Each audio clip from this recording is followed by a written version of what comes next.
लागल आग हो, कबले सुतल रहबू देवी अब तो तू जा जाग हो।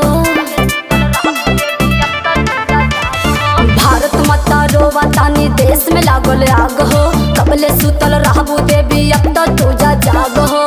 बहिनिन के लाज लुटाता सुन ले तू पुकार मैया, दे दो अपन गदवा कटार मैया, पापियन के कदी संहार मैया, देह में समा जाए कबार मैया, पापियन के कदी संहार मैया।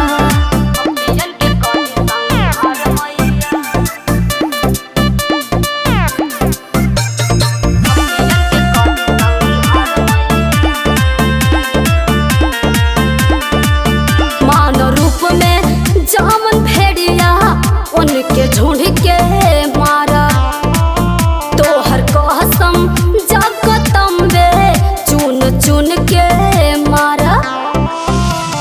बिटियन के अखियन से बहता टलोर हो, साबित कोई देव नहीं नारी कमजोर हो।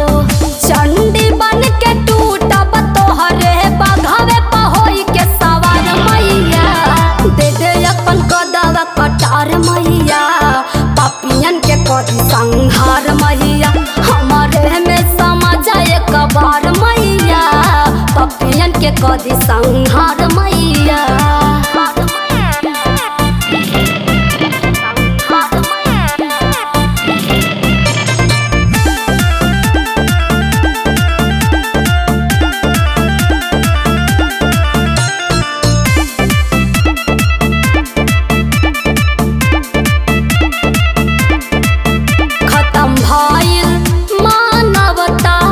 जान देर लगावा छोड़ी मूर्ति ए भवानी, जल्दी बहरे आवा।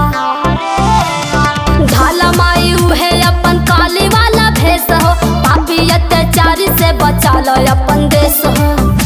बैठल बाटे तोहरे दुआरिया सानू का बसल चार मैया, दे दे अपन गदवा कटार मैया, पापियन के कदी संहार मैया, हमारे में समा जाए कबार मैया, पापियन के कदी संहार